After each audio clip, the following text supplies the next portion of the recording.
Hello and welcome to the session. Today I will be covering the joiner process on the new employer portal. This is one of 3 sessions that are available regarding the new employer portal, with the other 2 being system navigation and the leaver form process. We recommend that you do view all 3 sessions to gain a really good understanding of the new employer portal. In the session today, we will be using dummy data, meaning that no data protection regulations will be breached. I will now start the demonstration of the portal.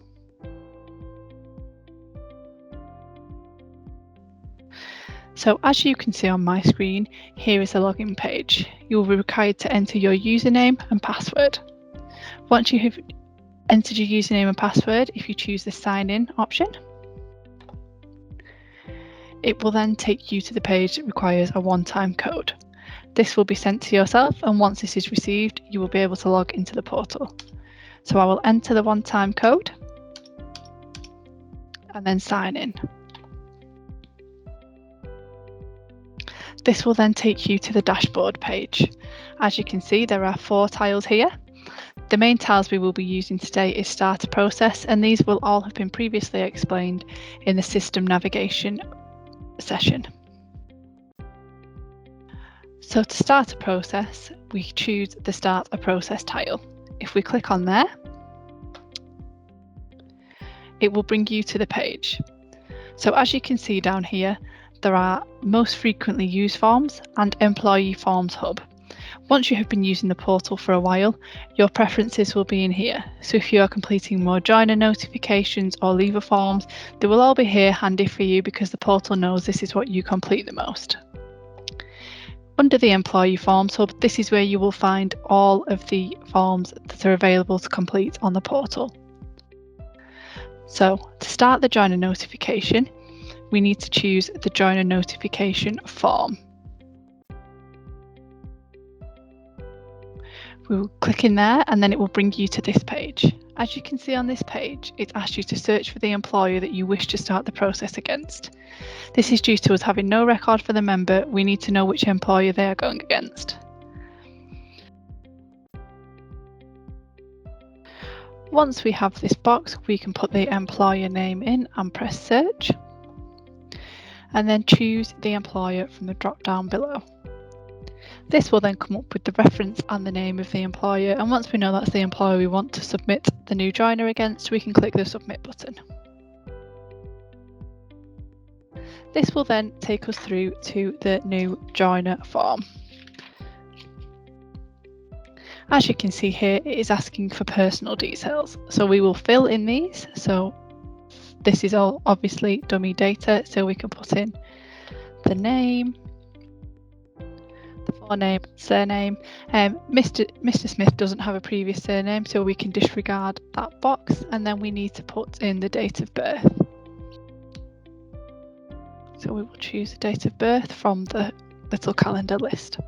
As you can see here, it does say they must not be aged 75 or above. This is because at this point they cannot join the scheme, and also they will need to be removed from the scheme at this point. The gender and the marital status.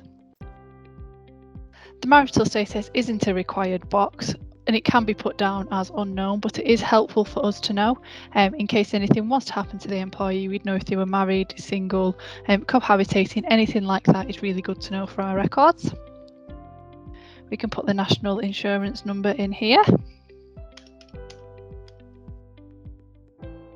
As it says here, we are able to accept temporary NI numbers, so if you've not got the member's NI number when you're setting them up as a new joiner, we are able to get them on the system, and we would request that you just let us know the national insurance number as and when you have received this. We also have options for mobile numbers, work emails and home emails. So for the mobile number, we can put this in.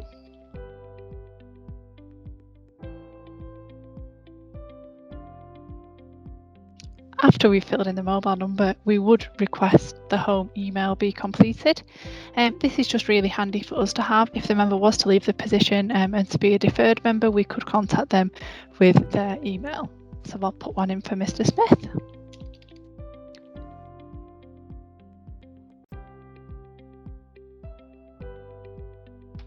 Okie dokie, so then we can see that address line 1 and 2 are mandatory, as well as the postcode. So we will fill these in. And then line 2, and then the postcode.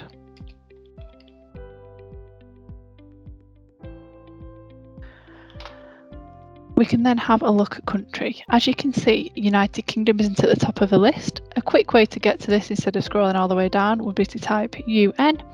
It would then take you to the list and put you under United Kingdom. It also asks for the type of joiner, so Mr. Smith, for argument's sake, would be an auto-enrolled joiner. This is now the section on the employee information of the form. So if we have a look and fill in the full-time, part-time or casual, there's also a term time option, but Mr. Smith will be a full-time employee. And as you can see here, it asks for his standard full-time hours. The next question is regarding the contribution rate. On the slides that will be sent out accompanying this session, there is a link to our website which details all contribution rates for different salary bandings. For example, Mr. Smith could be contributing 6.5%. We also require the payroll number for the member,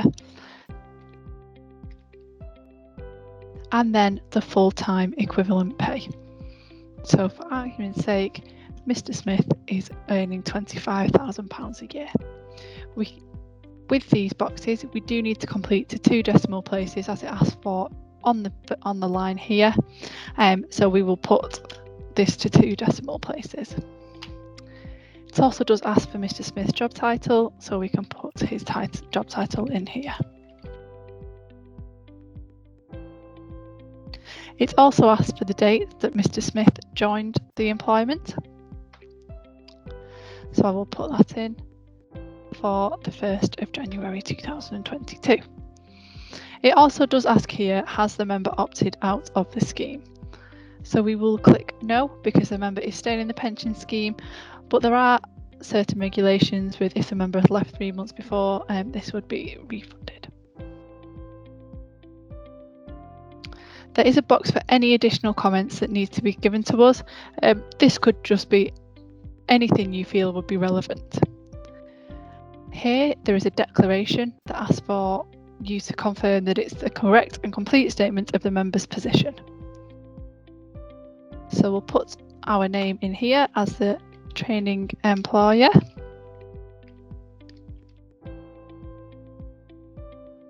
And then we press submit.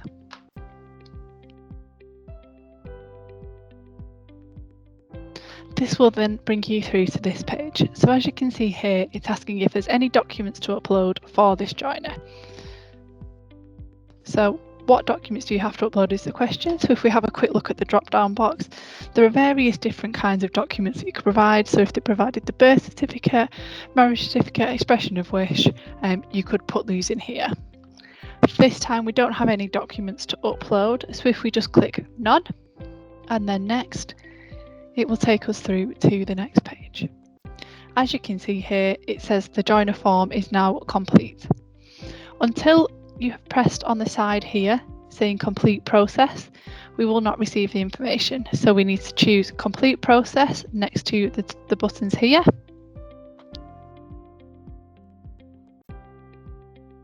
Then this will take you to your work feed. This means now that the joiner notification is complete and LPP will have received it ready to process.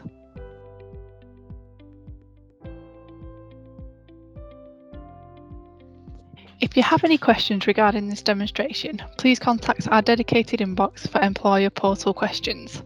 As you can see on the screen, this inbox is pace.employers@localpensionspartnership.org.uk. Alternatively, you can visit the Project PACE section of our website where there is a lot of further information provided. Thank you for watching today's session.